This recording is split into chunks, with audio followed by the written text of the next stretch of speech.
মিজানুর রহমান আজহারির 5টা বছর দেশে আসতে দেন নাই। বেটা কি যুদ্ধ অপরাধী? বেটা কি রাজাকা? বেটা বয়স হয়েছে 30-32 বছর। স্বাধীনতার কত পর? আমারও 15 বছর 16 বছর হচ্ছে। আমার জন্মে স্বাধীনতার 4-5 বছর পরে। এখানে তো আমার আত্মীয় স্বজনরা আছে যারা আমরা কোলে লইছে, এমন আমার ফুপা একজন আছে, ওই যে বসে আসে দালাল সাহেব, আমিও দেখি আসছে। আত্মীয় স্বজন আপনারা আমাদের। আমার প্রিয় ভাইয়েরা, মিজানুর রহমান আজহারি কি অপরাধ করছে? এই বেটা তো দেশে লেখাপড়াও করছে না, বিদেশ করছে, ঠিক না? আলেম পাশ করে চলে গেছে মিশর, ওখান থেকে চলে গেছে মালয়েশিয়া। মাঝে মাঝে ওয়াজ করতে বাংলাদেশে শীতকালে আসতো, কিন্তু না, বেডারও কইছে জামাতের প্রোডাকশন দেশে রাখা যাবে না, যাওগা যাওগা। পুলিশ দিয়া পরে তাকে প্রোস দিয়েছে, ডিজিএফআই ডাইকা নিয়া 1 রাতের ভিতরে বলছে এখনই চলে যাইবা।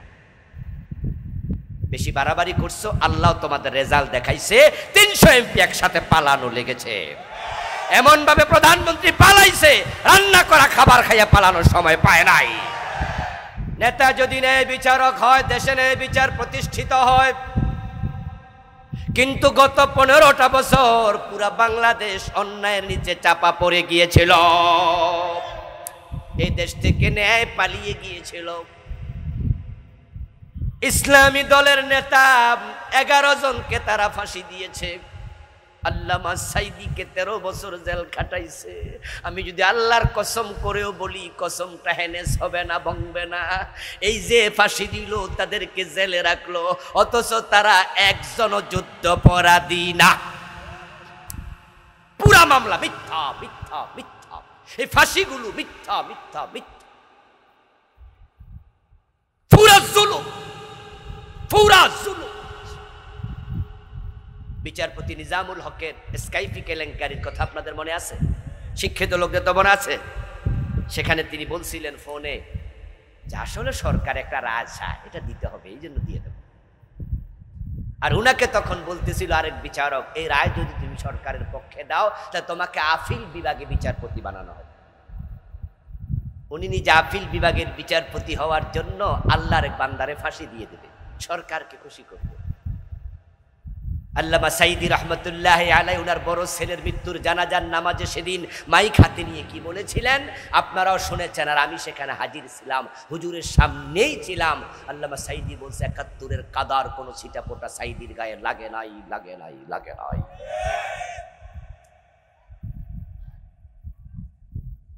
উনি হত্যাকারী, উনি দর্শনকারী, উনি বাড়িতে আগুন লাগাইছে, এটা দেশের পাগল অবিশ্বাস করে না।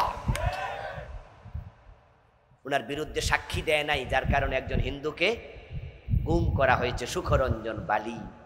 আদালতের সামনে থেকে গুম করে ইন্ডিয়ায় নিয়ে গেছে, 5 বছরের মতো ইন্ডিয়ার জেলখানায় রেখেছে। قال رسول الله صلى الله عليه وسلم ما من وال يلي رعية من المسلمين وهو لهم غاش إلا حرم الله عليه الجنة। প্রিয় নবীজির হাদিস শুনুন।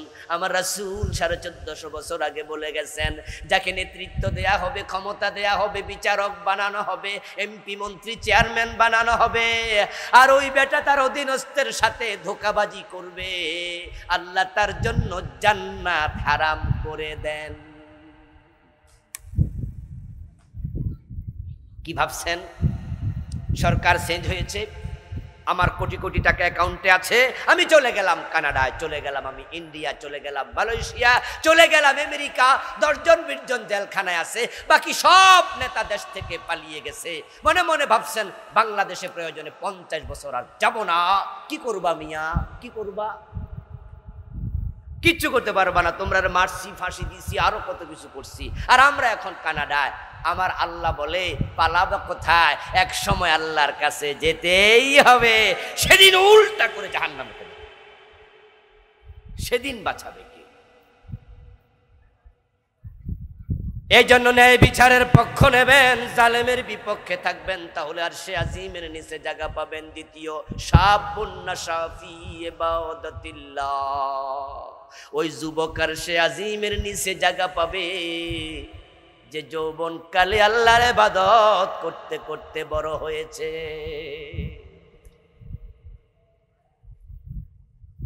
আজকে যারা আমার সামনে আছেন যুবক, আলহামদুলিল্লাহ, যৌবন হচ্ছে ইবাদতের শ্রেষ্ঠ সময়। যারা আছেন বুড়া, আপনি এক সময় যুবক ছিলেন। যারা আছেন আজকে দাদার বয়সী, ঘরে আপনার যুবক নাতি আছে। আপনার নাতিটাকে আরশে আজিমের নিচে যেন বসতে পারে, তাকে যৌবনে ইবাদত শিখান। নিজের ছেলেটাকে যৌবনে ইবাদত শিখান। আপনার চোখের সামনে আপনার ছেলে যেন ফজরের টাইমে ঘরে ঘুমায়া থাকতে,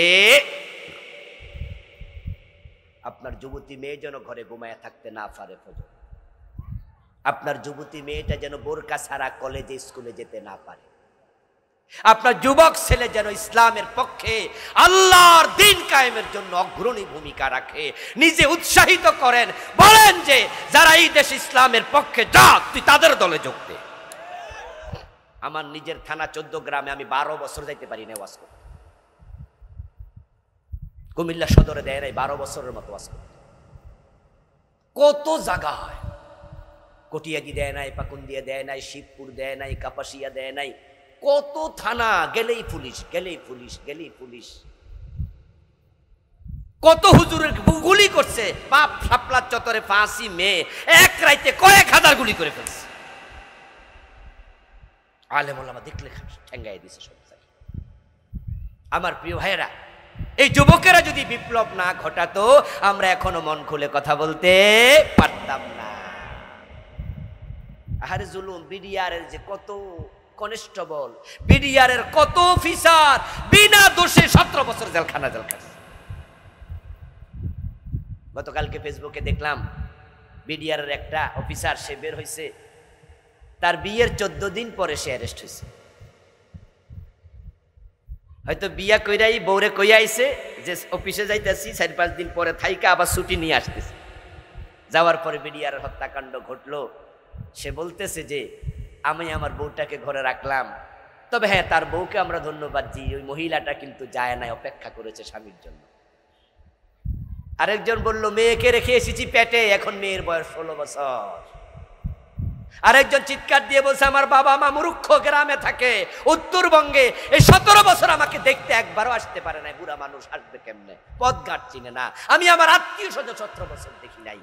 তবে হ্যাঁ, এই হত্যাকাণ্ড কেন ঘটছে, কে ঘটাইছে তা আমি জানিও না, অপরাধ করা দূরের কথা।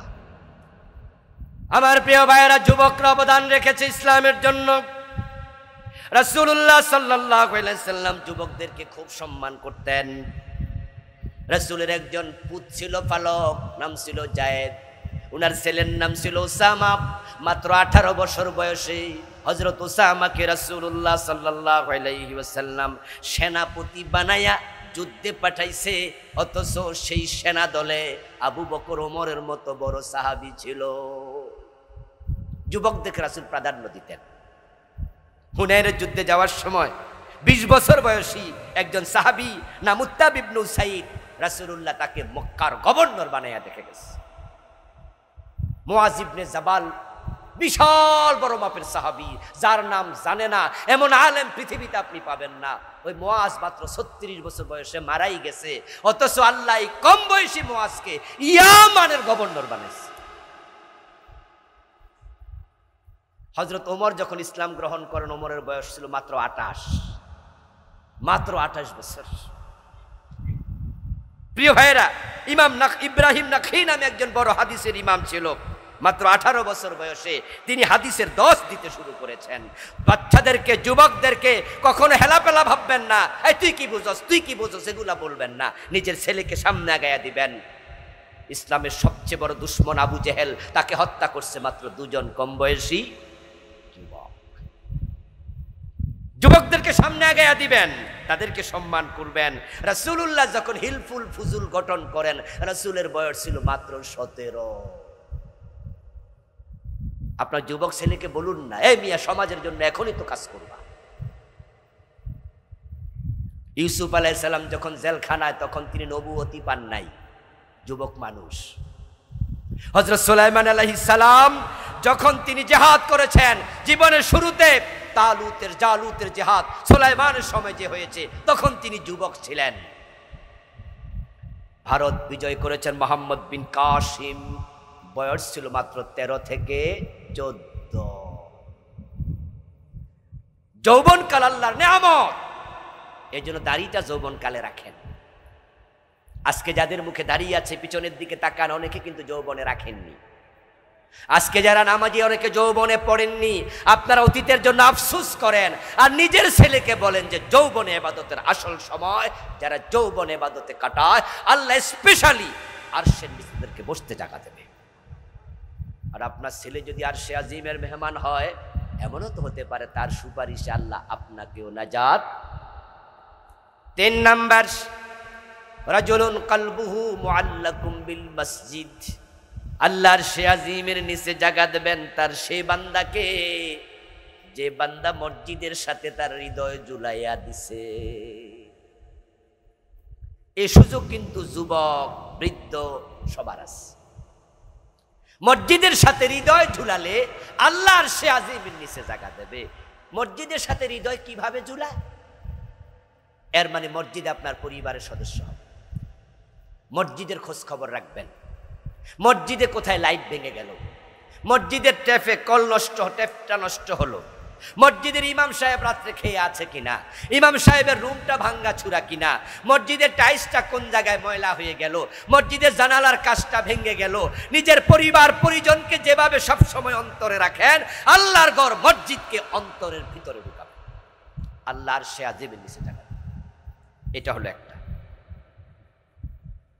মসজিদের ময়লা পরিষ্কার করার মাঝে কি কোনো লজ্জা আছে? মাঝে মাঝে ঝাড়ু দেবেন।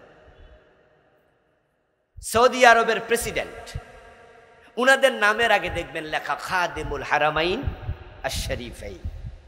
খাদেম মানে কি? চাকর, খাদেম। উনাদের নামের আগে উনারা বলে যে আমাদেরকে পরিচিত করবা 2 হারাম মক্কা মদিনার আমি চাকর, খাদেম। আল্লাহর ঘরের খাদেম হওয়া সৌভাগ্যের। এই জন্য মসজিদ মাঝে মাঝে ঝাড়ু দেবেন। সভাপতি সেক্রেটারি হয়েছেন তো কি হয়েছে, মসজিদে গিয়ে আঙ্গুল দিয়া টাইলসে চাপ দেয়, তারপরে হালকা ধুলাবালি উঠলে এই মুয়াজ্জিন সাহেব এত ধুলা কেন? শুধু দোষ ধরতে জানলেন, সাফ করতে জানলেন না। বরং আল্লাহর ঘরের সাথে নিজেকে বিকিয়ে দেয়া, এটা হচ্ছে একটা ব্যাখ্যা। আরেকটা হলো 1 ওয়াক্ত নামাজ পড়ে আরেক ওয়াক্তের আজান শোনার জন্য কান খাড়া করা। যে এইভাবে কান খাড়া করে আল্লাহ তাকে আরশে আজিমের নিচের মেহমান বানাবে। এমন লোক কিছু আছে রাতের বেলা ঘুমানোর সময় মোবাইলে অ্যালার্ম দিয়ে রাখে, নিজের স্ত্রীকে বলে রাখে আগে আজান তুমি শুনলে আমারে জাগবা, আমি শুনলে তোমারে জাগাবো। 1 ওয়াক্ত নামাজ কখনো মসজিদ ছাড়া পড়ে না। আছে না কিছু লোক মসজিদে চলে যায়, আধা মাইল হাইটা চলে যায়, কানা ন্যাংরা পর্যন্ত চলে যায়, অসুস্থ, তারপরে মসজিদে চলে যায়। রাসূলুল্লাহর জীবনী আমরা কি পড়েছি, কি পেয়েছি? আর রাসূল যখন মৃত্যুর অসুস্থতায় ছিলেন শেষ দিকে, তিনি মসজিদে আসতে পারেননি 2-3 দিন। একদিন কিছুটা সুস্থ অনুভব করেছেন, একজনের কাঁধে 1 হাত রেখে আরেকজনের কাঁধে আরেক হাত রেখে তিনি ভর করে মসজিদে গিয়েছেন। একজন অন্ধ সাহাবী ছিলেন, নবীজির কাছে অনুমতি চাইলেন, ইয়া রাসূলুল্লাহ আমি কি ঘরে নামাজ পড়তে পারবো? ওয়াক্তিয়া নামাজে আসা আমার জন্য কঠিন, আমি অন্ধ। রাসূলুল্লাহ তাকে অনুমতি দিলেন, ঠিক আছে যাও ঘরে নামাজ পড়িও মাঝে মাঝে। লোকটা একটুকু গেল, এর মাঝে রাসূল তাকে আবার ডাকলেন, এই অন্ধ ভাই দিকে আসো। সে আবার ফিরে আসলো। নবীজি বললেন, আজান দিলে তোমার কানে আজানের শব্দ যায় নাকি? ওই ব্যক্তি জবাব দেয়, হ্যাঁ। রাসূল বলেন, আগের অনুমতি ক্যান্সেল, আজান শুনলে মসজিদে এসো। মানুষ যখন মসজিদে যায় তার যে কতগুলো কদম, যতগুলো পা রাখে, প্রতি কদমে আল্লাহ কমপক্ষে 10টা করে নেকি লিখে দেয়। আজান শোনার জন্য যার হৃদয় আনচান করে, কে ওই শোনালো মোরে আজানের ধ্বনি, মর্মে মর্মে সেই সুর বাজিল কি সুমধুর, আকুল হইল প্রাণ ছিল ধমনী। 3টা গেল। 4 নাম্বার, রাজুলানে তাহাব্বা ফিল্লাহ, এই যে তামা আলাই ওয়া তাফাররাকা আলাই, এমন 2 ব্যক্তিকে আল্লাহর আরশে আজিমের নিচে জায়গা দেবেন যারা একে অন্যকে আল্লাহর জন্য মহব্বত করত। 5 নাম্বার, রাজুলুন যাকারাল্লাহ খালিয়ান ফাফাদাত আইনাহু, ওই ব্যক্তি আর সে আজিমের নিচে জায়গা পাবে যে রাতের গভীরে দিনের বেলায় একা একা বসে আল্লাহর জিকির করে আর চোখের পানি ছেড়ে দিয়ে কাঁদে। আমাদের সকলের চোখে পানি আছে না নাই? আর সে জায়গা পাওয়া কিন্তু একটা সহজ মাধ্যম। সবার চোখে আল্লাহ পানি দিছে, শুধু আপনি আল্লাহর ভয়ে একটু একা একা কাঁদেন, আল্লাহ এই গুনাহ করছি, ওই গুনাহ করছি, উপায় নাই, তুমি না ছাড়লে আল্লাহ জাহান্নাম আমি থাকতে পারবো না, আল্লাহ আমারে মাফ করে দাও। চোখের পানি ছাড়েন, বের হয়ে গাল পর্যন্ত আসলে জাহান্নাম হারাম হয়ে যাবে। মায়ের পেট থেকে যেমন আমরা দুনিয়ায় এসেছি, এখানে আমাদের কোনো হাত ছিল না, আমরা আল্লাহর অর্ডারে এসেছি। আবার দুনিয়া থেকে যখন চলে যাব তখন আল্লাহর অর্ডারে যাব। আপনি চাইলেও মরতে পারবেন না, আবার মৃত্যু যখন আসবে চাইলেও বাঁচতে পারবেন না। বিষ খাইছে মরার জন্য অথচ মরে নাই, এমন লোকও আছে না নাই? আছে। ফাঁসি দিছিল, জুইলা রইছে ফাঁসিতে, মরার জন্য ফাঁসি দিছে, পাবলিক যাইয়া ঠিকই আবার দইরা কোলে লইয়া হাসপাতালে নিছে, এও 10 বছর বাঁচছে, 15 বছর বাঁচছে। আবার বাঁচার জন্য চিকিৎসা করার জন্য সিঙ্গাপুরের হাসপাতালে চলে যায়, ব্যাংককে চলে যায়, লন্ডনে চলে যায়। হাসপাতালে গেছিল বাঁচতে, কিন্তু হাসপাতাল থেকে লাশ বাইর হইছে, মরে গেছে। জন্ম মৃত্যু এগুলো আমাদের হাতে নাই। মানুষ মায়ের পেট থেকে এসেছে আল্লাহর অর্ডারে, আবার দুনিয়া থেকে চলে যাবে আল্লাহর নির্দেশে। আবার কবর থেকে যখন উঠবে সেখানেও নিজের মন গড়া ভাবে কিছু করার অধিকার নাই।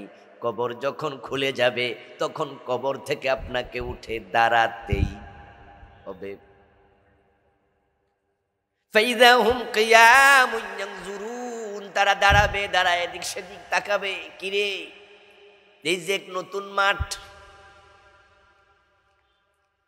বাড়ি নাই, ঘর নাই, গাছ নাই, পালা নাই, পাহাড় নাই, নদী নাই, আকাশ নাই, কিচ্ছু নাই, নতুন এক জায়গা, বিতবিহবল হয়ে তাকাবে। ওই মানুষগুলো কবর থেকে ওঠার সাথে সাথে 3 ভাগে ভাগ হয়ে যাবে। সিনফান মুশাতাম, 1 ভাগ মানুষ তারা হেঁটে হেঁটে হাসরের ময়দানে রওনা দেবে। নুফিখা ফিস-সূর ফাতাতুনা ফুয়াজা, দল বেঁধে মানুষ হাঁটবে। হুফাতান উরাতান গুরলাম, গায়ে কাপড় নাই, পায়ে জুতা নাই, মাথায় টুপি নাই, এবং খতনাবিহীন। মায়ের পেটের সন্তান যেমন দুনিয়াতে এসেছে, কবর থেকে এভাবে সে উঠবে কাপড়বিহীন। অদৃশ্য একটি শক্তি তাকে পিছন থেকে ধাক্কাবে, সামনে যাও, গো অ্যাহেড। তখন সে পদাতিক বাহিনীর মতো হেঁটে হেঁটে হাসরের ময়দানে রওনা দেবে। এই মানুষগুলো হাসরের ময়দানে পৌঁছবে। এই মানুষগুলো হলো পাপিষ্ঠ মানুষ, খারাপ মানুষ। নাসুকুল মুজরিমিন, তাদেরকে ধাক্কায়া নেওয়া হবে ইলা জাহান্নামা। হাসরের ময়দান তো হাসরের ময়দান নাম, এটা সূর্যের নিচে ঘামের সাগরে ডুবে থাকার জায়গা, জাহান্নামের কষ্টের অংশ। ধাক্কায়া তাড়ায়া নেওয়া হবে হাসরের মাঠে। যাব তারুজুল মালাইকাতু ওয়ার রূহু ইলাইহি ফি ইয়াউমিন কানা মিকদারুহু 50 আলফ সানা। সেখানে ঢুকে 50,000 বছর দাঁড়াইয়া থাকতে হবে। তুদনা শামসি ইয়াউমাল কিয়ামাতি মিনাল খালক, ওই সূর্যটাকে সৃষ্টির এই মানুষগুলোর মাথার সামনে একবারে কাছে নিয়ে আসা হবে। হাত্তা তাকুনা কামিকদার মিলিন, সেটা হবে সামান্য দূরত্ব সুরমা দানির শলাকার মতো, একবারে 2.5-3 ইঞ্চি লম্বা, 1.5-2 ইঞ্চি উঁচে। সুরমা দানির শলাকা যেমন বড় হয়, সূর্য থাকবে মাথার উপরে ঠিক এখানেই। ওখানে ঢুকার পরে মানুষ দেখবে এমন মাঠে ঢুকেছে যেই মাঠে একবারে প্লেন করা, সমতল করা, সেখানে উঁচু নিচু নাই, এবং মাঠটা হবে তামার আকৃতি। ইউহশারুন নাস ইয়াউমাল কিয়ামাতি আলা আরদিন বাইদা আফরা কাকুরসাতিন নাকিয়্যি লাইসা ফিহা আলামুন লিআহাদ। সহিহ বুখারীর হাদিস। মহিলারা রুটি বানানোর জন্য যেমন আটা দিয়া খামির বানায়, খামিরটা যেমন একবারে থাকে প্লেন, একবারে সমতল, উঁচু নিচু নাই, ঠিক হাসরের ময়দান হবে এরকম সাদা তামাটে আকৃতির, কোনো উঁচু নিচু নাই। ওখানে ঢোকার সাথে সাথে আল্লাহ সূর্যের আলো অন করে দেবেন। সূর্যের তাপে ফায়াকুনুন নাসু আলা কদরি আমালিহিম ফিল আরাক, মানুষগুলোর দেহ থেকে ঘাম বের হতে শুরু করবে। ওই সূর্যের তাপে এমন ঘাম বের হবে, ফামিনহুম মান ইয়াকুনু ইলা কাবাইহি ওয়া মিনহুম মান ইয়াকুনু ইলা রুকবাতাইহি ওয়া মিনহুম মান ইয়াকুনু ইলা হাকবাইহি ওয়া মিনহুম মান ইউলজিমুল আরাকু ইলজামাম। কারো কারো টাকনো গিরা ডুবে যাবে, কারো হাঁটু ডুবে যাবে, গামে কারো কোমর ডুবে যাবে, গামে কারো গর্দান পার হয়ে মাথাটাও ডুবে যাবে। সূর্যের তাপের কারণে ওই ঘাম গরম পানির মতো উতরাতে থাকবে। এভাবে থাকা লাগবে 50,000 বছর। এ হলো একদল মানুষ। মোট কয় দল হবে? হ্যাঁ, মাশাআল্লাহ। ওয়াজ মনে রাখেন, ওয়াজ শুনিয়েন। যারা এমন আইতাছে ওরা অর্ধেক ওয়াজ পাইব, অর্ধেক ওয়াজ পাইব না। আমাদের দেশের মানুষ এই হলো সমস্যা। ইনশাআল্লাহ দেখবেন কিছুক্ষণ পরে মাঠ ভরে যাবে। তবে হেরা আইসা ওয়াজ লেস পাইব, আগা পাইব না, আগা পাইব গোড়া পাইব না। অথচ ফাও ফা বসে আস, ফাও ফার বাড়িতে বসে আস। এখানে কালকে মাহফিল হবে, কত সুন্দর করে প্যান্ডেল বানাইছে, ঢাকা থেকে বক্তা দাওয়াত দিয়ে আনছে। আপনারা কি এখানে ওদেরকে টাকা দেয়া লাগবে? যদি দেন মাহফিলের জন্য, মাদ্রাসার জন্য, আপনার ইচ্ছা, না দিলে কোনো অসুবিধা, মাগনা ওয়াজ শোনা যায়।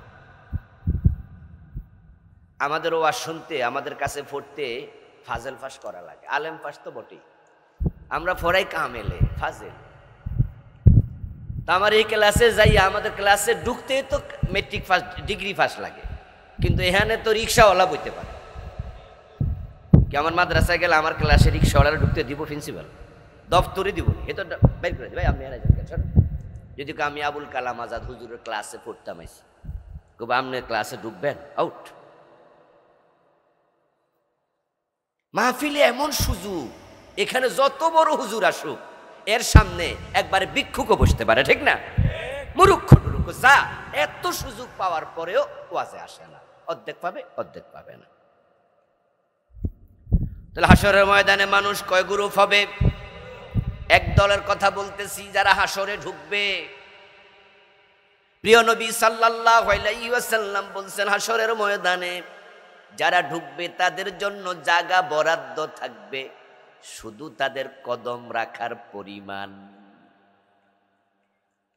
দুইটা পা রাখতে যতটুকু জায়গা লাগে, কারো জন্য এসে বেশি জায়গা বরাদ্দই থাকবে না।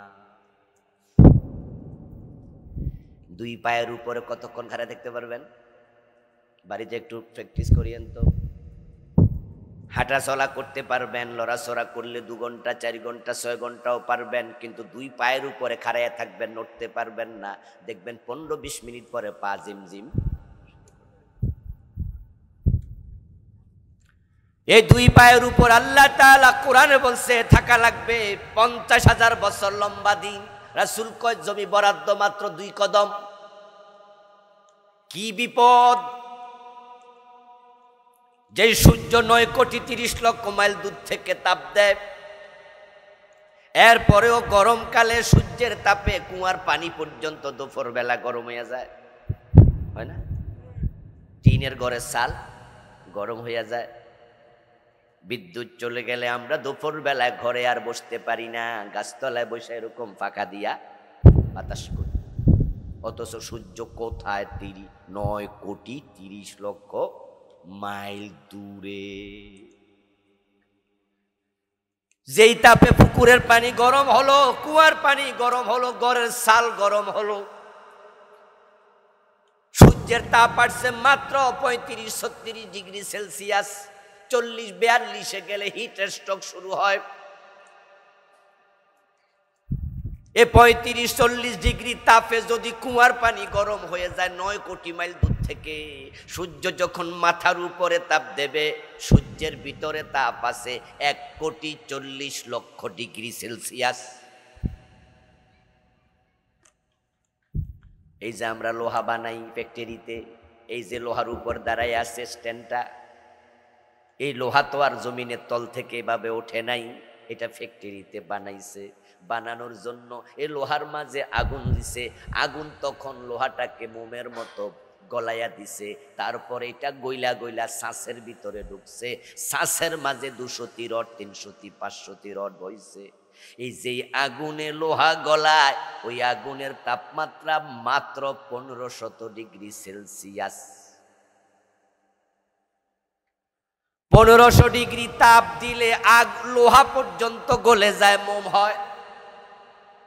আর 1,40,00,000 ডিগ্রি সেলসিয়াস তাপের সূর্য মাথার উপর থেকে যখন দেবে তাপ, হাসরের ময়দানে 2 পায়ের উপরে 50,000 বছর কেমনে থাকবে?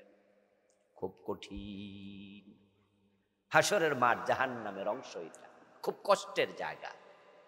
এক গ্রুপ গেল, আরেক গ্রুপের অবস্থা আরো খারাপ। সিনফান আলা উজুহিহিম, কবর থেকে ওঠার সাথে সাথে ওই মানুষগুলাকে আল্লাহ উল্টায়া দেবে। তাদের পা চলে যাবে উপরের দিকে, তাদের মাথা চলে যাবে নিচের দিকে। ওই মানুষগুলোর চেহারা আল্লাহ বাঁকায়া দেবেন। তারা এই চেহারার উপরে হাঁটতে হাঁটতে কবর থেকে হাসরের ময়দানে রওনা দেবে। সাহাবীরা এই কথা শুনে প্রশ্ন করলেন, ইয়া রাসূলুল্লাহি কাইফা ইয়ামশুনা আলা উজুহিহিম, ও প্রিয় নবী, মানুষ আবার চেহারার উপরে হাঁটে কেমনে? কেমনে হাঁটবে চেহারার উপরে? রাসূলুল্লাহ সাল্লাল্লাহু আলাইহি ওয়াসাল্লাম জবাব দেন, আল্লাযী ইয়ামশাহুম আলা আকদামিহিম কাদিরুন আলা আন ইউমশিয়াহুম আলা উজুহিহিম। দুনিয়ায় মানুষকে পায়ের উপরে হাঁটায় যে আল্লাহ, কিয়ামতের দিন চেহারার উপরে হাঁটানোর ক্ষমতাও তার আছে। আরে তিনি তো সেই আল্লাহ, যে আল্লাহ সমুদ্রের মাঝখানে ছোট্ট দ্বীপ আল্লাহ বাঁচায়া রাখে।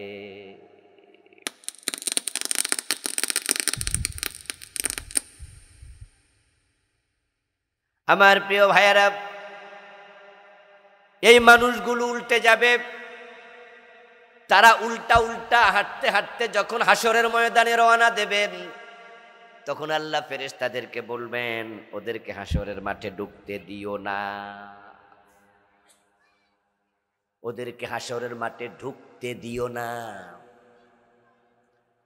কারণ পরীক্ষা হবে, তার এডমিট আছে, যার এডমিট পাবে সে ফর্ম ফিল আপ করছে, যে ফর্ম ফিল আপ করছে সে ছাত্র হিসাবে ভর্তি হয়েছে, যে যার ভর্তি নাই হের কিসের ফর্ম ফিল আপ, কিসের এডমিট, কিসের পরীক্ষার হল। যারা কাফের তারা হাসরের ময়দানে ঢুকতে পারবে না, ওদের কোনো পরীক্ষা নিরীক্ষাই নাই।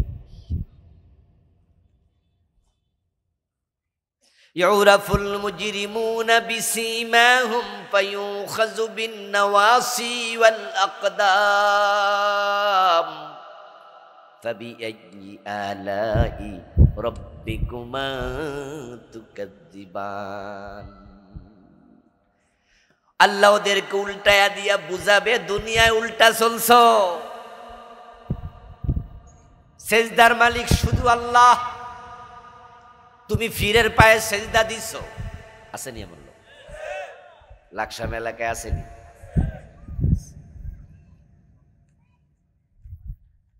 সেজদার মালিক আল্লাহ, ইবাদতের মালিক আল্লাহ। ইবাদত হবে শুধু কার? কিন্তু তারা ফিরেরও ইবাদত করত, ফিরেরও সেজদা দিত। শুধু জিন্দা ফির না, ফির মরার পরে মাজারা যাইও সেজদা মারে, ঠিক না? জীবিত ফিরেরও তো দেয়, মরার পরেও মারে। আল্লাহ মানা করছে সুদ খাইও না, ঘুষ খাইও না, হারাম খাইও না, ওজনে কম দিও না, মালে বেজাল দিও না। তুমি এগুলো দেদারসে করছো। সগীরা গুনাহ যখন বারবার হয় তখন সগীরা গুনাহ কবিরায় রূপান্তরিত হয়, আর কবিরা গুনাহ যখন বয়হীন ভাবে করে তখন এটার কবিরা থাকে না, এটা কুফরি হয়ে যায়।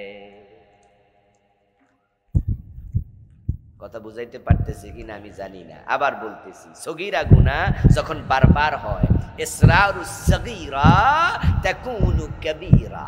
সগীরা গুনাহ বারবার যদি হয় এটার সগীরা থাকে না, কবিরা হয়ে যায়, বড় হয়ে যায়।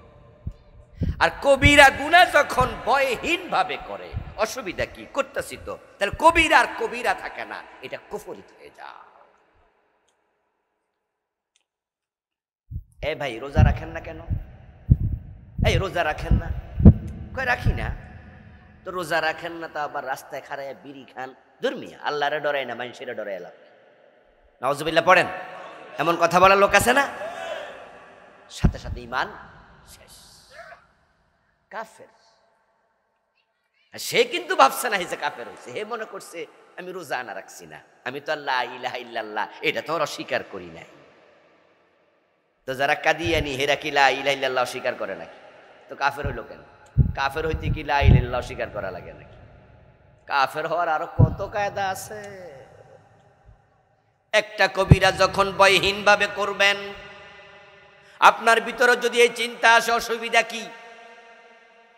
অথবা আপনি কবিরা গুনার পক্ষে যুক্তি দেন, সাথে সাথে বেঈমান। বলুন তো ইবলিস শয়তান মোমেন না কাফের? সবাই কথা বলেন একটু। ইবলিস মোমেন না কাফের? সে কি আল্লাহর অস্বীকার করছিল? বরং সে আদমরে সেজদা দিতে অস্বীকার করছে। আল্লাহ যখন বলছিল আদমকে সেজদা কেন দিলে না, মা মানাআকা আল্লা তাসজুদা ইয আমারতুক, তোমাকে যখন নির্দেশ দিয়েছিলাম আদমরে সেজদা করো, কেন করলে না? ও বেটা যদি যুক্তি না দিয়া বলতো আল্লাহ সরি, রব্বানা যালামনা আনফুসানা, আদম নবীর মতো বলতো আল্লাহ ভুল হইয়া গেছে, বলুন তো ইবলিসকে ক্ষমা করার ক্ষমতা আল্লাহর আছে না নাই? কিন্তু হে কি ক্ষমা চাইছিল? বরং হে যুক্তি দিয়া বুঝাইছে হে যেটা করছে এটাই ঠিক। ঈমান আছে না গেছে? কাফের হওয়ার জন্য আল্লাহকে অস্বীকার করা লাগে না, আল্লাহকে অস্বীকার করলে তো কাফের বটেই। ইবলিস শুধুমাত্র অন্যায়ের পক্ষে যুক্তি দিছে, এতেই সে কাফের।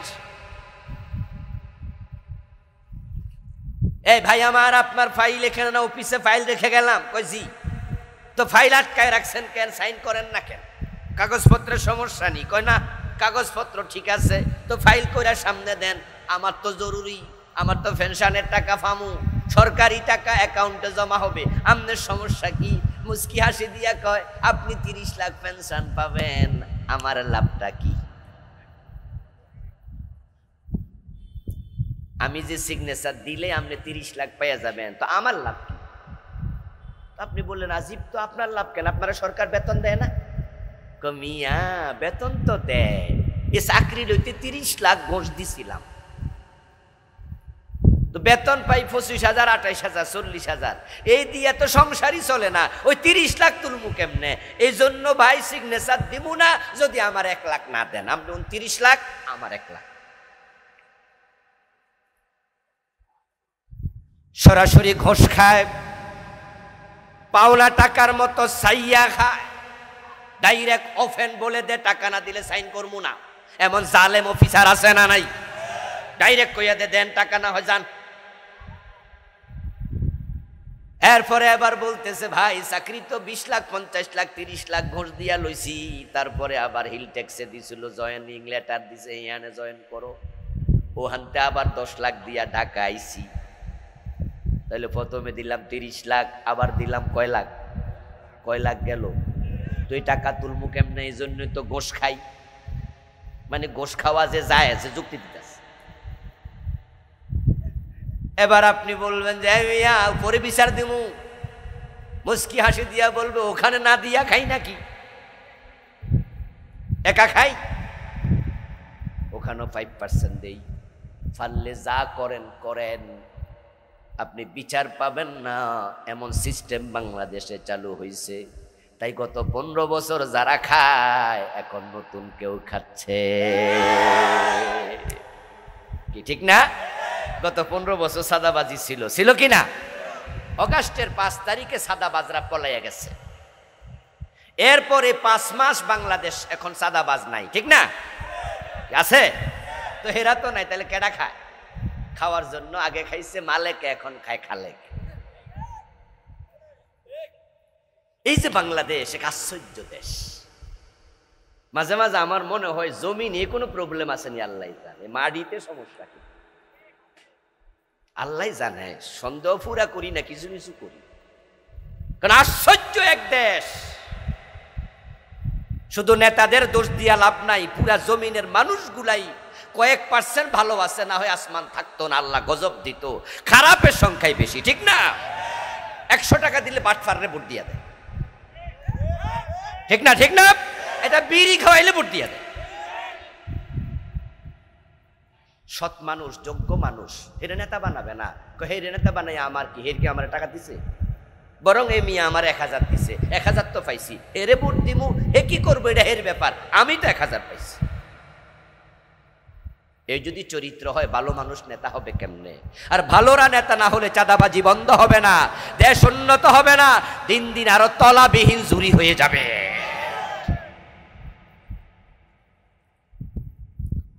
আমার প্রিয় ভাই বলছিলাম, উনি এবার যুক্তি দিচ্ছে ঘোষ, উনি 30 লাখ ঘোষ দিয়া চাকরি নিল, 10 লাখ দিয়া ট্রান্সফার হইল 40 লাখ।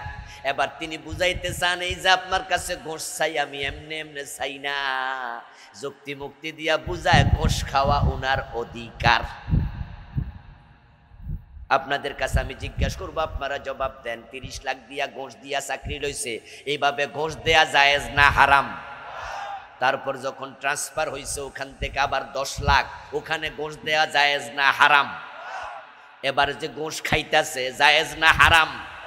কয়টা হারাম করলো? কিন্তু যুক্তি দিয়া কি বুঝাইছে? সাথে সাথে ঈমান শেষ। কাফের হওয়ার জন্য কিন্তু আল্লাহকে স্বীকার করা লাগে না। কবিরা গুনাহ যখন সে ভয়হীন ভাবে করে, ঈমান চলে যায়, ওই মানুষগুলাকে আল্লাহ উল্টায়া দেবে হাসরের ময়দানে। দুনিয়ায় চলেছে উল্টা, এজন্য আল্লাহ কিয়ামতের দিন তোমারে করবে উল্টা। প্রশ্ন হতে পারে, মাথার উপরে না হাঁটাইয়া মুখের উপরে হাঁটাবে কেন? উত্তর হলো, মানুষ যত গুনাহ করে এ মুখ দিয়া করে সবচেয়ে বেশি। হারাম খাইছে কি দিয়া? আমার সাথে সাথে একটু কথা বলতে হবে। হারাম খাইছে কে দিয়া? মিথ্যা বলছে কে দিয়া? গীবত করছে কে দিয়া? চুগলখড়ি করছে কে দিয়া? বড় বড় আলেমের বিরুদ্ধে আদালতে দাঁড়াইয়া মিথ্যা সাক্ষী দিয়েছে কে দিয়া? আল্লামা সাইদির মতো লোকটাকে 13 বছর জেল খাটাইছো তোমরা। অপেক্ষা করো, আল্লাহ উল্টা। পলাইতে পারবা না সেদিন, ওখানে কোনো সুপারিশকারীও পাবা না। এই লোকটা যদি এই গত 13, 14, 15 বছর মাঠে ময়দানে ওয়াজ করতে পারত, উনার হাতে আরো কয়েক হাজার কাফের মুসলমান হতো। উনার ওয়াজ শুনে আমরা উপকৃত হতাম, ঠিক কিনা? উল্টায় দেবে আল্লাহ। ফেরেশতারা যখন দেখতে পাবে জালেম গুলো, এ কাফের ফুজ্জার গুলো তারা উল্টে উল্টে যাচ্ছে হাসরের ময়দানে, ফায়ুখাযু বিন নাওয়াসি ওয়াল আকদাম, ফেরেশতা গিয়ে তাদের কপালের চুলে ধরবে আর পায়ের তলায় ধরবে। নাওয়াসি নাসিয়াতুনের বহু বচন। নাসিয়াতুন মানে কপালের অগ্রভাগের চুল, আকদাম হলো কদমের বহু বচন, কদম মানে পায়ের তলা। আল্লাহ সূরা রহমানে বলে ফায়ুখাযু বিন নাওয়াসি ওয়াল আকদাম, ফেরেশতা গিয়ে পায়ের তলায় ধরবে আর চুলের সামনে ধরবে, ধরে মেরুদণ্ডের হাড্ডি ভেঙ্গে উল্টা করে গোল বানায় ফুটবল বানাইয়া ফেলবে, বানাইয়া এরপরে বলবে জাহান্নামে ফেলে দে, ওর কোনো বিচার দরকার নাই। সূরা আল কাহফে আল্লাহ বলছে ফালা নুকিমু লাহুম ইয়াওমাল কিয়ামাতি ওয়াজনা, এই জাতীয় লোকদের জন্য আমি সেদিন কোনো দাড়ি পাল্লা দাঁড় করাবো না। ও তো ছাত্রই না, ওর কিসের পরীক্ষা? ও তো এডমিট নাই, ফর্ম ফিল আপ নাই, এর কিসের পরীক্ষা? হাসরের মাঠে যাবে পাপিষ্ট লোকেরা, কাফেররা যাবে না, কাফেরের কোনো প্রশ্নই নাই, উল্টায় আল্লাহ ফেলে দেবে। যারা শিরিক করছে আল্লাহ উল্টায় ফেলে দেবে, যারা মুনাফিক ছিল উল্টায় ফেলে দেবে, ফুটবলের মতো গোল বানাইয়া জাহান্নামে ফেলে দেবে। যা, তোদের কোনো হিসাবই দরকার নাই। এখন আপনারা শিরিক করেন কিনা আত্মসমালোচনা করেন। নির্বাচন আসবে কয়দিন পরে, আর নেতা হাতে মাইক নিয়ে শিরিক শুরু করবে, আপনাদেরকে বলবে যে আপনারাই তো জনগণ, আপনারাই তো ক্ষমতার মালিক, আমাদেরকে ভোট দেন, জনগণ সকল ক্ষমতার উৎস। নেতাদের মুখে শিরকি স্লোগান আছে না নাই? ঈমান শেষ, তুমিও মুশরিক। আর আপনি যদি এই স্লোগান শুনা ওনার নেতার মুখে কথা শুনা মজা নেন যে ঠিকই আমরাই তো ক্ষমতার মালিক, আপনিও মুশরিক। ক্ষমতার মালিক কে?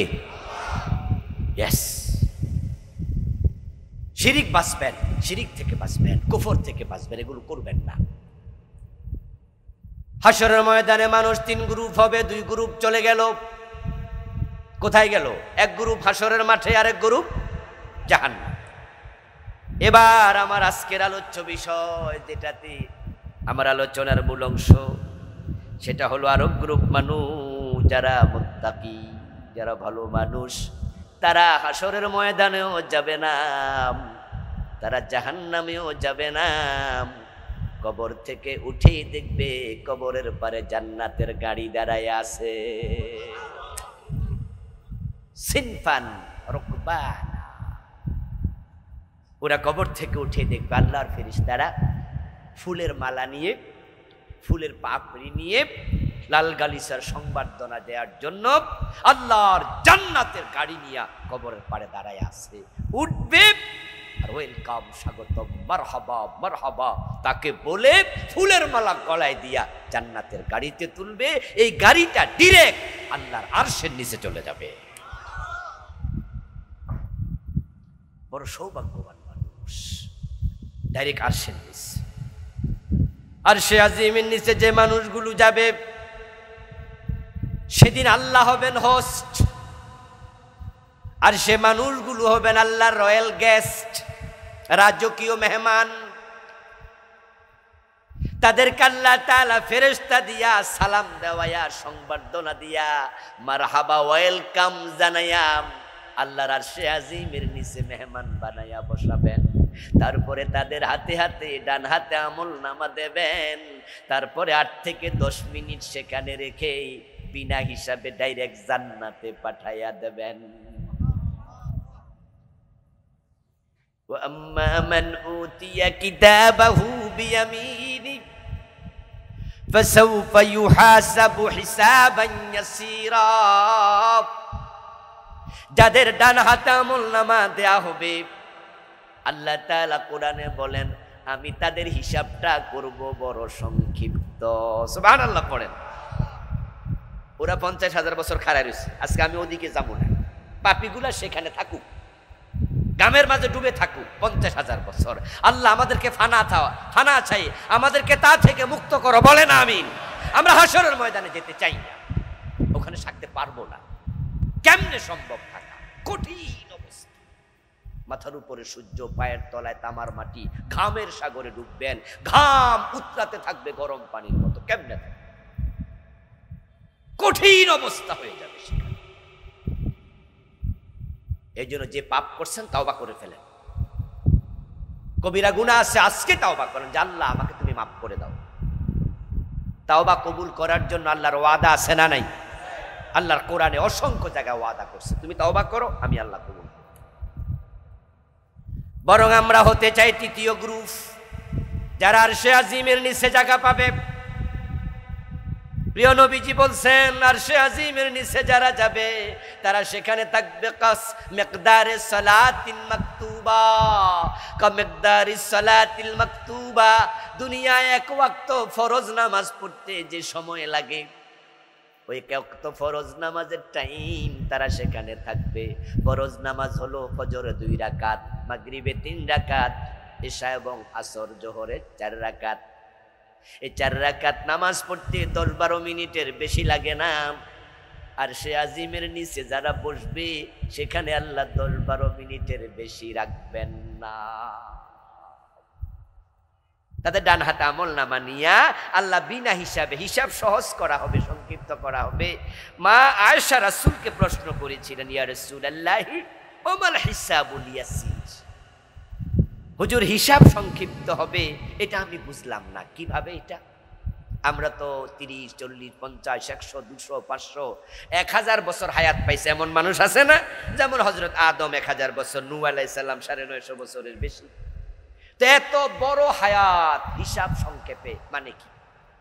প্রিয় নবী জবাব দেন, আইয়ানজুরা ফি কিতাবিহি ফায়াতাজাওয়াজা আনহু। সংক্ষিপ্ত হিসাব মানে হলো আল্লাহ আমল নামা হাতে দেবে, দেওয়ার পরে খুলতেও বলবে না, পড়তেও বলবে না, শুধু এক নজর তাকায়া বলবে যা জান্নাত দিয়ে দিলাম। আপনার একটা দোকান আছে লাকসাম বাজার, বড় দোকান। আপনি 5 দিনের জন্য বিদেশ গেলেন অথবা পরিবার নিয়ে বেড়াতে গেলেন। আপনার দোকানে 2 জন কর্মচারী, 2 জনকে বললেন যে এই তুমি 8 ঘন্টা ডিউটি করবা, তুমি 8 ঘন্টা, 8 দুগুণা কয় ঘন্টা? 16 ঘন্টা, আর বাকি সময় দোকান বন্ধ থাকবে। 2 জনকে দায়িত্ব দিয়ে 8 ঘন্টা 8 ঘন্টা আপনি চলে গেলেন বেড়াতে। 5 দিন পর ফিরে আসলেন। আসার পর আপনার দোকানের কর্মচারী এবার এই 5 দিনের বেচা কেনার হিসাব দিচ্ছে। একজন কাগজ টাগজ নিয়ে রেডি, একবারে সব লিখে রাখছে, কত টাকা আয়, কত টাকা ব্যয়, কয় টাকা আবার মাল কিনছে, কয় টাকা বিক্রি করছে, কত টাকার মাল আছে এখন, সেই হিসাব দিচ্ছে। নিয়ে বলে স্যার এই 5 দিনের হিসাব এখানে আছে। আপনি বললেন যে ঠিক আছে এটা রাখো, হিসাবটা এখানে রাখো, রেখে তুমি যাও। পরে আরেকজন আসছে, আসার পরে হেরে বললেন যে হে বললো স্যার এখানে 5 দিনের হিসাব আছে। সে আপনি বললেন যে ওকে হিসাব দাও। এখন সে বলতেছে স্যার এত এত এত, আর আপনি তাকে জেরা শুরু করছেন, এখানে বেশি হলো কেন, ওখানে কম হলো কেন, এটা করলা কেন, ওইটা করলা কেন? বলুন তো আগের বেডা আর এই বেডার হিসাব কি এক? যারা আরশে আজিমের নিচে জায়গা পাবে আল্লাহ একজনকেও বলবে না হিসাব দাও। সুবহানাল্লাহ পড়েন। একজনকেও বলবে,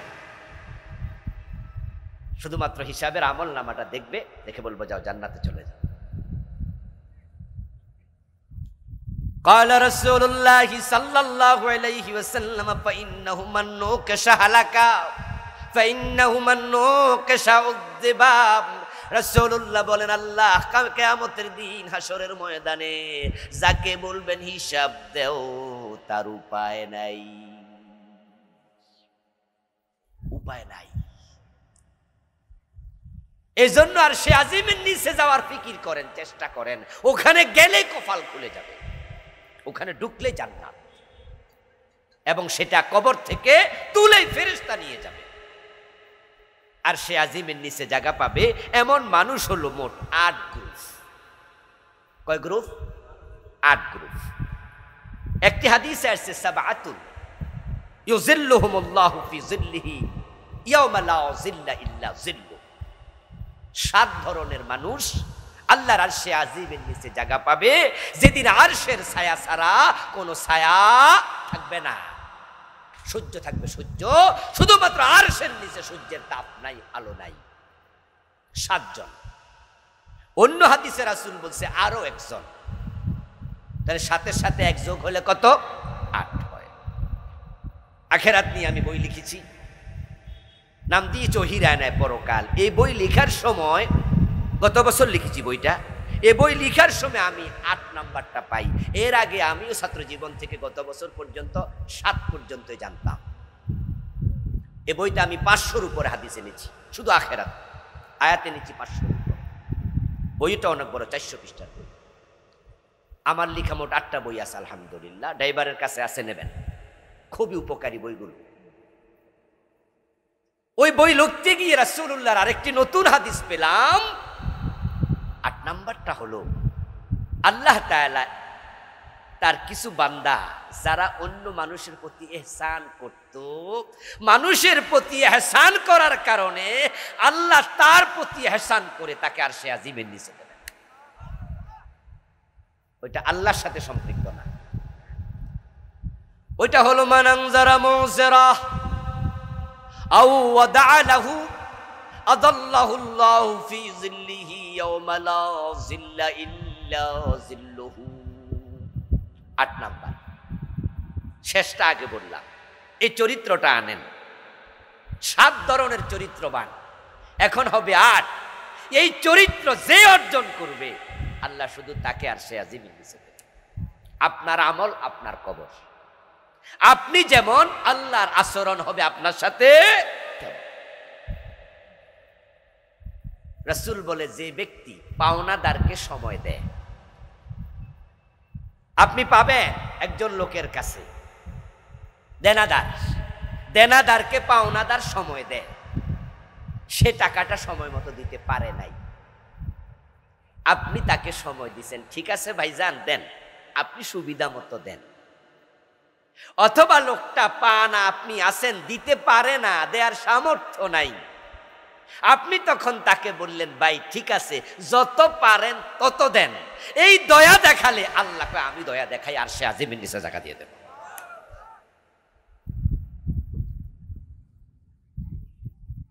আমরা তো জালেম হয়ে যাই, আমরা বরং মানুষ যাহা পা তাও দিতে চাই না, ঠিক না? আমরা ঠকাই।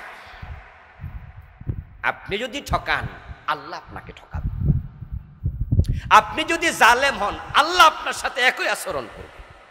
মাকারু ওয়া মাকারাল্লাহ ওয়াল্লাহু খায়রুল মাকিরিন।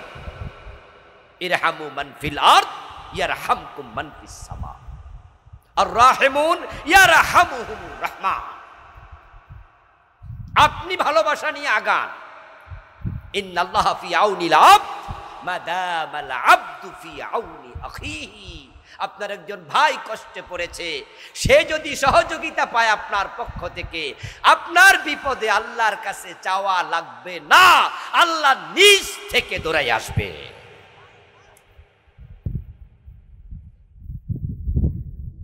ও দোস্ত, আপনি যখন মানুষকে ঠকাবেন আল্লাহ তাআলা আপনাকে ঠকাইয়া ছাড়বেন। রাসূলুল্লাহ সাল্লাল্লাহু আলাইহি ওয়াসাল্লাম বলেন, মান আখাযা শিবরাম মিনাল আরদি যুলমা ফাইন্নাহু ইউতাওয়াকুহু ইয়াওমাল কিয়ামাতি মিন সাবঈ আরদিন। তুমি যদি কারো জমিন অন্যায়ভাবে 1 বিঘত দখল করো, তাহলে আমি আল্লাহ এটা 7 বিঘত বানাইয়া তোমার গলায় ঝুলাবো। এখন দখল করার আগে ভাইবা দেখো ওই মাটির ওজন সহ্য করতে পারবে তো? আপনি দেনাদারকে সময় দিলেন, দেনাদার গরিব, আপনি এলাকার গ্রাম্য দোকানদার, আপনার দোকান থেকে বাকি খাইছে, ওই রিকশাওয়ালা হয় না, টাকা নগদ দিতে পারে না, রিকশাওয়ালা ওই দিনদার গরিব মানুষটা, সে আপনার এখান থেকে বাকি খাইলো, কিন্তু মাসের শেষে টাকা দেবে। হঠাৎ করে মাসের 20 তারিখে তার রিকশাটাই চুরি হয়ে গেল। এখন বেটা কোত্থেকে আপনার বাকি টাকা দেবে? এখন তো তার সংসার চলাই দায়। আপনার কাছে এসে বলল, ভাইজান আপনার টাকাটা আমি এই মাসে দিতে পারবো না, রিকশা চুরি হয়ে গেছে। আপনি চোখ বড় করে বললেন যে সব আমি শুনি না, বেটা না দিলে তোর খবর আছে। তাহলে আপনি তার সাথে নরম না শক্ত? আপনার বিপদের দিন আল্লাহ হবে আপনার সাথে শক্ত। ও বেটা টাকা দিতে পারে না, বাস্তব ওজর। যদি আপনি বলতেন ভাই ঠিক আছে আগামী মাসে দিও, পরের মাসে দিও, তুমি যে এখন রিকশা চালাইতে পারো না, রিকশা নাই, সংসার কেমনে চলে? তখন দেখবেন যে চোখের কোনায় পানি চিকচিক করবে। গরিব মানুষ মানুষ, সংসার কেমনে চলে এই খবর যখন জিজ্ঞাসা করবেন কৃতজ্ঞতা চোখে পানি চলে আসবে। আপনি 2 কেজি চাল দিয়া বললেন যে যাও যাও, এই 2 কেজির দাম দেয়া লাগবে না। এ ভালোবাসা যে কত বড় বানাই আল্লাহ ফিরাবে আপনি কল্পনাও করতে পারবেন না। এজন্য প্রিয় নবী বলেন, মান তাসাদ্দাকা বিআদলি তামারাতিন মিন কাসাবিন তাইয়িব ফাইন্নাল্লাহা ইয়াতাকাব্বালুহা বিয়ামিনিহি। মানুষ যখন হালাল কামাই থেকে কোন গরিবের হাতে একটা খেজুর দান করে, 10টা টাকা দেয়, গরিব হাত পেতে নেয়, গরিবের হাতে পড়ার আগে রহমান আল্লাহ নিজের ডান হাত বিছায়া দেয়। কারণ গরিব রে গরিব বানাইছে কে? জোরে বলতে হবে, গরিব বানাইছে কে? ধনী রে ধনী বানাইছে কে? রিজিকের মালিক কে? ইরহামু মান ফিল আরদ ইয়ারহামকুম মান ফিস সামা। দুনিয়াওয়ালাদের সাথে কঠোর হইও না, কঠোর হইও না, ভালোবাসা দেখাও। অষ্টম ব্যক্তি যে অন্যকে সুযোগ দেয়। পরের মাসে এবার টাকা দিতে আইছে রিকশাওয়ালা, আইসা এবার টাকা দেওয়ার সময় বলতেছে, ভাইজান 5000 টাকা তো পানা হয়েছিলেন, আমি 5000 দিতে পারবো না, এই মাসে আমি 4000 দেব। যদি আপনি বলতে পারেন যে ঠিক আছে দিয়েন, অসুবিধা নাই। অথবা লোকটা চলে যাবে উত্তরবঙ্গে, তার বাড়ি দিনাজপুরে, রিক্সা হারাইয়া এখন সে রিক্সাও চালাইতে পারে না। বলছে ভাই 5000 পাইতেন, 4000 দিয়ে গেলাম, 1000 যদি আল্লাহ তৌফিক দেয় আমি দিমু, তবে কবে দিমু জানি না। আপনি মুস্কি হাসি দিয়ে যদি বলতে পারেন যাও 1000 দেয়া লাগবে না, মাফ করে দিলাম, এই চরিত্রবানকে আল্লাহ আরশে আজিমের নিচে জায়গা দিয়ে দেবে। বিশাল ব্যাপার। মানুষ হচ্ছে আল্লাহর সৃষ্টির মাঝে সেরা, আর সৃষ্টির মাঝে সবচেয়ে নিকৃষ্ট কুকুর। যে কুকুর থাকলে ফেরেশতা আসে না। একটা কুকুর মরুভূমিতে মরুদ্যানের পাশে জিহবা বের করে হাঁপাচ্ছে পিপাসায় কাতর হয়ে। একজন পতিতা নারী যাচ্ছিল পাশ দিয়ে, সহিহ বুখারীর riwayat, বনী ইসরাঈলের যুগে রাসূলুল্লাহ শোনাচ্ছে। ওই নিকৃষ্ট চরিত্রের মহিলা কুত্তাটারে জিহবা বের করে হাঁপাতে দেখে তার দয়া জাগলো। তার পায়ে ছিল চামড়ার মোজা, সে চামড়ার মোজা খুলে তার ওড়নার সাথে বেঁধে মরুদ্যানের কোফে ফেলেছে।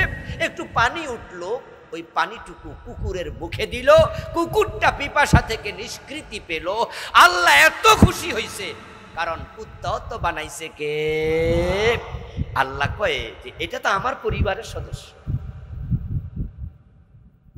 আল খালকু কুল্লুহুম ইয়ালুল্লাহ, হাদিস। সমস্ত মাখলুক আল্লাহর পরিবারের সদস্য। আপনার 5টা ছেলে আছে, তার মাঝে 4টা শিক্ষিত ভালো চাকরি করে, একটা অশিক্ষিত চাকরি বাকরিও করে না, বুদ্ধি শুদ্ধিও কম। বলুন তো 5 ছেলের মাঝে আপনার দয়াটা কার প্রতি বেশি থাকবে? কারণ যেই 4 ছেলে চাকরি করে শিক্ষিত, আপনি মনে মনে ভাবেন তো আল্লাহ ওদেরকে দিছে, ওরা ঠিক মতো চলবে। যেই ফোলাটা বোঝে কম, আপনি বাবা, আপনার দরদ তার প্রতি বেশি থাকবে। যারা অসহায় মানুষ তাদের প্রতি আল্লাহর দরদ বেশি থাকে। ওদের প্রতি ভালোবাসা দেখাইলে আল্লাহ আরশে আজিম নিচে দাঁড়াবে। এগুলো 8 নাম্বার চলে গেল, সময় কম, আসেন ওই 7-এ ফিরে যাই। সাবাতুন ইযিল্লুহুমুল্লাহু ফি যিল্লিহি ইয়াওমা লা যিল্লা ইল্লা যিল্লুহু ইমামুন আদিল। রাসূল বলেন 7 ধরনের মানুষ আরশে আজিমের নিচে জায়গা পাবে। 1 নাম্বার হলো যে ব্যক্তি ন্যায় বিচার করে।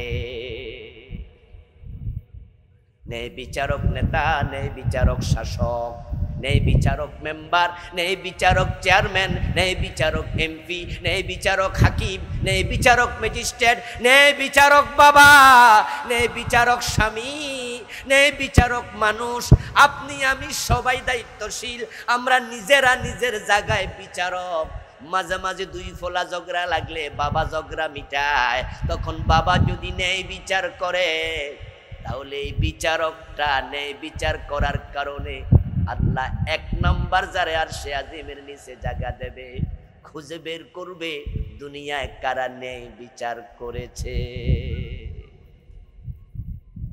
এক নাম্বার ব্যক্তি আমার সামনে এখানে ম্যাজিস্ট্রেট, ডিসি, এসপি, এমপি নাই, কিন্তু গ্রামের সর্দার মাতবর তো আছেন। গ্রামে বিচার করতে যাইয়া ঘোষ খাইয়া বিচার উল্টাইয়া দেয়, এমন জালেম বিচারক আছে না? আপনি তাদের অন্তর্ভুক্ত হবেন না। ফলার নামে সব সম্পদ লেখা দেয়, মাইয়ার নামে দেয় না, এমন জালেম বাবা আছে না? নাই। এক ছেলেরে বেশি আরেকটারে কম, ছেলেদের নামে দেয়, মেয়েদেরকে ঠকাইয়া দেয়। দুইজন ঝগড়া লাগছে, আপনি চেহারা দেখে পক্ষ নেন।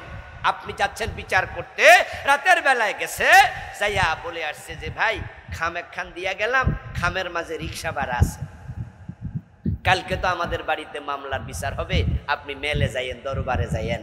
আপনি খাম খুলে দেখেন 10,000 টাকা। রিক্সা ভাড়া 10,000 টাকা লাগে নাকি? এর মানে রিক্সা ভাড়ার নাম করে ঘোষ দিয়ে গেছে। আর আপনি 10,000 টাকা পাইছেন, মনে মনে ভাবতেছেন যা তোর পক্ষে কিছু কথা না কইলে কেমনে হয়, যার নুন খাই তার গুণ গাই। ও বেটা এলাকার বিচারক আছে বড় বড় মাথাওয়ালা 10 জন, 10 জনের খামে 10,000 করে 1 লাখ টাকা দিয়ে আসছে, অথচ তার স্বাস্থ্যবাইয়ের সাথে জমি নিয়ে ঝগড়া, ওই জমির দাম 20 লাখ, খরচ করছে 1 লাখ, বাকি 19 লাখ। হে ভাবে যদি 10 জন কিনি 19 লাখ ফিরি। বিচারে মানুষ আছে 50 জন, 100 জন, কিনছে 10 জন, কারণ নেতা কথা বলবে তো সবাই তো আর বলবে না। ওই 10 জন যখন এক সুরে কথা বলে, বাকি 90 জন চুপ করে থাকে, আর জালেমরা তখন বিচারে জিতে যায়, মাজলুম তখন ঠকে যায়, আল্লাহর আরশ কাঁপে, আল্লাহ তোর উল্টা করে জাহান্নামে ফেলবে। জালেম। আর যদি আপনি তাকে বলতে পারেন যে এই মিয়া কিসের খাম দিছো, তোমার বাড়িতে কালকে বিচারে যাবো, এক রিক্সা লাগে নাকি, আমি হাইটা যেতে জানি না, আর রিক্সা ভাড়া যদি দেও তাহলে 50 টাকা দিয়ে দাও, 100 টাকা দাও, এত মোটা খাম কিসের, যাও সরো। বিচারে আপনি গিয়েছেন, ন্যায়ের পক্ষ নিয়েছেন, আপনি এমন ভাবে শক্ত অবস্থানে যান, সব যদি একদিকে, আপনি একা থাকেন একদিকে, দরকার হলে বিচার করব না, এরপর অন্যায়ের পক্ষ নেব না। আল্লাহ বলে তোরে আরশে আজিমের নিচে জায়গা দেব। আর সে আজিমের নিচে বসতে চান? ওমা রাজি হয় না যে দেখতেছি রে, বসতে চান? তাহলে এখন থেকে অন্যায়ের পক্ষ নেওয়া যাবে না, ঠিক আছে? ন্যায় আছে যেখানে